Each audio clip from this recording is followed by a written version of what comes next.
കർത്താവിന്റെ വചനത്തിന്റെ ഓരോ പഠന നിലവാരങ്ങളും വളരെ ശ്രദ്ധയോടെ ഉൾക്കൊള്ളുന്ന പ്രിയപ്പെട്ടവർക്ക് എൻ്റെ സന്ധ്യാവന്ദനം ഞാൻ അറിയിക്കുന്നു. മാർത്തയെയും മറിയയെയും അവരുടെ സഹോദരനായ ലാസറിനെയും സ്നേഹിക്കുന്ന കർത്താവ് ദീനത്തെ കുറിച്ചുള്ള വാർത്ത സഹോദരിമാർ അറിയിച്ചിട്ടും താൻ ഇരുന്ന സ്ഥലത്ത് 2 ദിവസം കൂടി ഇരുന്നു. ദൈവത്തിന് പ്രവർത്തിക്കുവാൻ ഒരു സമയമുണ്ട്. എന്നെ കേൾക്കുന്ന പ്രിയപ്പെട്ടവരെ, നിങ്ങളുടെ ജീവിതത്തിൽ ദൈവത്തിന് പ്രവർത്തിക്കുവാൻ ഒരു സമയമുണ്ട്. ലോകത്തിന്റെ വ്യവസ്ഥിതികൾ, വൈദ്യശാസ്ത്രത്തിന്റെ വ്യവസ്ഥിതികൾ, മതങ്ങളുടെ വ്യവസ്ഥിതികൾ അവരെല്ലാം സകൃതം അസ്തമിച്ചു എന്ന് പറയുമ്പോൾ, ഇവിടം കൊണ്ടെല്ലാം തീർന്നു എന്ന് പറയുമ്പോൾ, അവിടെയാണ് കർത്താവിന്റെ പ്രവൃത്തി വെളിപ്പെടുവാനിടയായി തീരുന്നത്. എന്റെ അനുഭവത്തിൽ നിന്ന് ഒരു മദ്യപാനിയായ പിതാവിന്റെ മകനായിരുന്ന എനിക്ക് ആ കാലഘട്ടത്തിലെ വൈദ്യശാസ്ത്രത്തെ ആഴമായി ആശ്രയിച്ച ഒരു വ്യക്തിയായിരുന്നു ഞാൻ. മതത്തിന്റെ കെട്ടുപാടുകളും ചിട്ടവട്ടങ്ങളും കൃത്യമായി പാലിച്ചവനായിരുന്നു. എന്നാൽ ഞാൻ എവിടെയെല്ലാം ആശ്രയിച്ചോ അവിടങ്ങളെല്ലാം അടയപ്പെടുകയും നിന്റെ പിതാവിന് ഈ മദ്യപാനത്തിനൊരു മോചനം ഉണ്ടാവുകയില്ല എന്ന് വിധി എഴുതുകയും ചെയ്തു.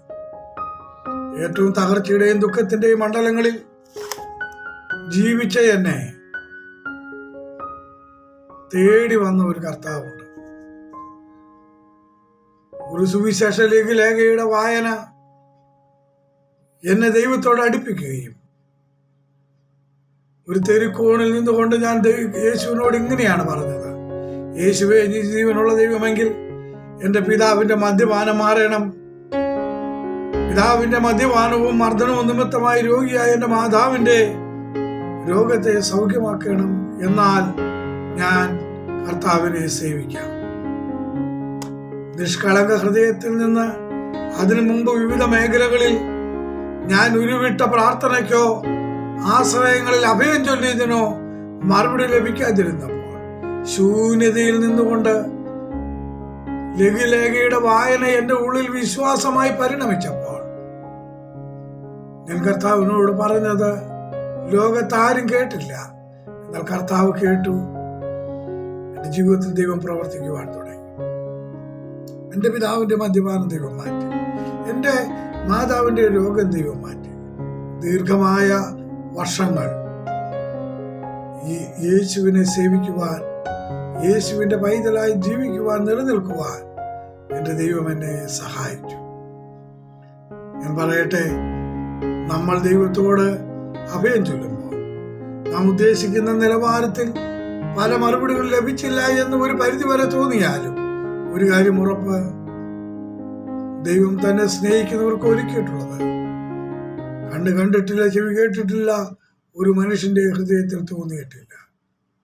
പ്രിയപ്പെട്ടവരെ, നിങ്ങൾ ഇന്ന് നിരാശയിലാണെങ്കിൽ, നിന്റെ പിതാവിന്റെയോ സഹോദരങ്ങളുടെയോ മദ്യപാനത്തിന്റെ നിലവാരങ്ങളിൽ നീ നിരാശപ്പെട്ടിരിക്കുന്നെങ്കിൽ, ഒരു കാര്യം ഞാൻ പറയാം: കർത്താവിന്റെ അടുക്കൽ വന്നിട്ടുള്ള ആരെയും കർത്താവ് നിരാശപ്പെടുത്തിയിട്ടില്ല. അല്പം താമസിച്ചാലും നന്നായി ചെയ്യുന്ന ദൈവമാണ്. ഇന്ന് മദ്യപാനികളായി, ദുർമാർഗികളായി, ജീവിതത്തിൽ സമാധാനം നൽകാതെ ജീവിക്കുന്ന സഹോദരവർഗത്തിന്റെ മധ്യയായിരിക്കുന്ന പ്രിയപ്പെട്ടവരോട് ഞാൻ പറയട്ടെ, വിശ്വാസത്തോടെ യേശുവിൽ മാത്രം ആശ്രയിച്ച് കർത്താവിനോട് പ്രാർത്ഥിക്കുന്നുവെങ്കിൽ, പ്രിയപ്പെട്ടവരെ, നിങ്ങൾക്ക് വേണ്ടി ദൈവം ഇറങ്ങി വന്ന് പ്രവർത്തിക്കുവാൻ പോകുകയാണ്. നിങ്ങളുടെ വിഷയത്തിന് സമ്പൂർണ്ണ വിടുതൽ നൽകി കർത്താവ് ആശ്വസിപ്പിക്കും. താമസിച്ചാലും നന്നായി ചെയ്യുന്ന ദൈവത്തിൽ അടിയുറച്ച് വിശ്വസിക്കും.